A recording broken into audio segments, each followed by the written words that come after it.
રાધે કૃષ્ણ રાધે કૃષ્ણ રાધે કૃષ્ણ રાધે રાધે કૃષ્ણ રાધે કૃષ્ણ રાધે રાધે રાધે. મિત્રો કેમ છો? મજામાં? આજે આપણે ભરેલા મરચાં બનાવવાના છે, પણ એકદમ નવી રીત લાવી છું ને એકદમ ચટપટા બનાવીશું. તો મેં 300 ગ્રામ એટલા મરચાં લઈ લીધા છે અને ફ્રેશ પાણીના અંદર પહેલાં ધોઈ નાખ્યા હતા. થોડું પાણી બીજું લઈને પાછા આપણે ધોઈએ છીએ. પછી આવી રીતે સાઈડમાં રૂમાલના અંદર કોરા પાડવા માટે મૂકી દેવાના છે. એકદમ સિમ્પલ રેસીપી છે, ટેસ્ટી લાગશે અને તમે 3 થી 4 દિવસ સુધી સાચવી અને એને ખાઈ શકો છો. તો હવે આપણે થોડા આવી રીતે કપડાથી એને કોરા પાડી દેવાના છે. આવી રીતે કોરા પાડી દેશું. સરસ મરચાં લૂસી રેડી થઈ ગયા છે. મસાલો રેડી કરી વાટકી શેકેલું બેસન લીધું છે મોટા વાટકાના અંદર. હવે આપણે મસાલા કરવાના છે. 1 ચમચી લાલ મરચું છે, અડધી ચમચી હળદર છે, અડધી ચમચી મીઠું છે અને થોડીક આપણે હિંગ લીધી છે. ગેસ ના થાય એટલે ચણાના લોટના અંદર નાખી દેશું. 1 ચમચી શેકેલું જીરું લીધું છે, તવી ઉપર શેકી અને દરદરું વાટી લીધું છે. 1 ગાંઠ લસણ વાટી લીધું છે. 1 ઇંચ જેટલો આદુનો ટુકડો છે. આનાથી ટેસ્ટમાં બેસ્ટ લાગશે, બહુ જ સરસ મજાના મરચાં લાગશે. હવે પણ આપણે અંદર નાખી દેવાનું છે વાટકાના અંદર. હવે આપણે ગરમ મસાલો નાખું છું, અડધી ચમચી. ભરપૂર લીલા ધાણા સમારેલા નાખવાના છે. હવે આપણે 1 વાટકી ભરી નાની સિંગ તેલ છે, ચમચી ગણીએ તો 3 ચમચી એટલું છે. હવે આપણે સરસ મજાનું મિક્સ કરી દેવાનું છે આને. બધી પેસ્ટ મસાલા નાખ્યા પછી મસાલો સરસ મિક્સ કરી દેશું. મેં બેસણ થોડી વાર પહેલાં શેકીને લીધેલું છે. થોડું શેકી લેવાનું, શેકેલું બેસણ હશે તો સરસ રહેશે. હવે મિત્રો આપણે મરચાંનો તો મસાલો રેડી થઈ ગયો છે, પણ મરચાં ભરવાના છે. જો આવી રીતે હું કટ મારું છું મરચાંને. બીજ તમારે કાઢવા હોય તો કાઢી શકો છો, બીજ કાઢવાની કંઈ જરૂર નથી. બહુ કૂણા છે મરચાં એટલે બહુ બધા બીજ નથી. હવે અંદર હું ચાટ મસાલો ભરવાનો છે. જુઓ આવી રીતે એકદમ બહુ સરસ લાગે. હવે આપણે ચાટ મસાલો ભર્યા પછી આવી રીતનો જે મસાલો આપણે બનાવી અને રેડી કરેલો છે એ ભરી દેવાનો છે. આવી રીતે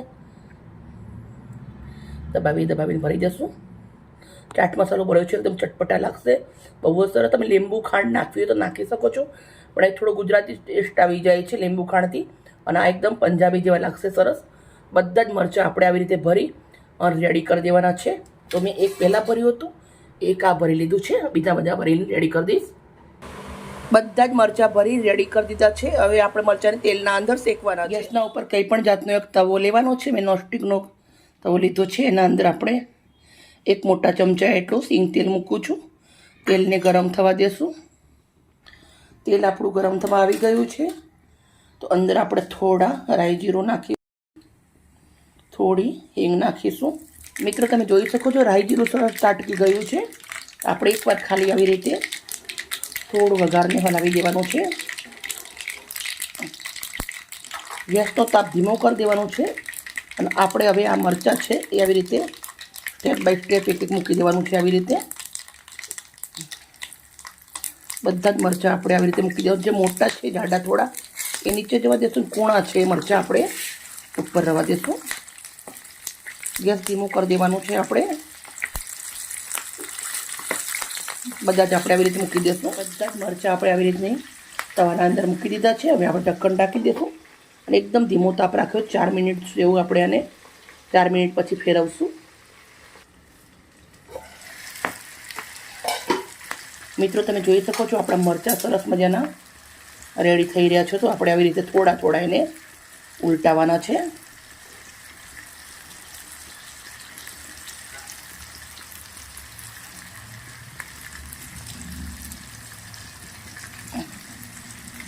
આવી રીતે આપણે એને ફેરવતા રહીશું. સરસ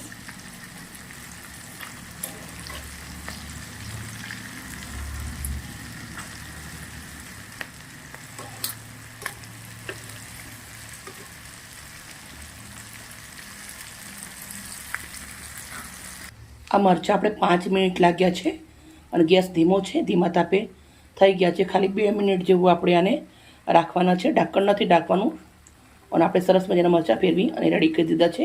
મિત્રો તમે જોઈ શકો છો આપણે બધા જ મરચાં રેડી થઈ ગયા છે. ગેસને બંધ કરી દઉં છું અને આપણે હવે સર્વ કરવાનું છે.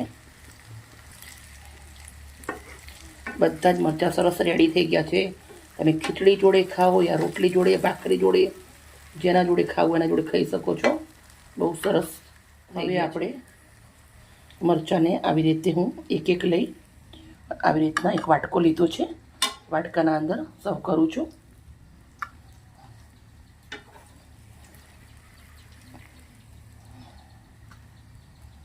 બધા જ મરચાં આપણે આવી રીતે વાટકાના અંદર લઈ લેવાના છે.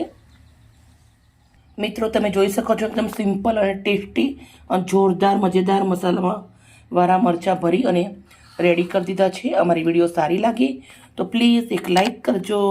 મિત્રો આ મરચાં બનાવીને તમે 2 થી 3 દિવસ સુધી આરામથી ખાઈ શકો છો, પણ અમારે તો અત્યારે જ ચટ થઈ જશે. ઓકે મિત્રો, બાય બાય. કાલે મળીશ નવી રેસીપી સાથે.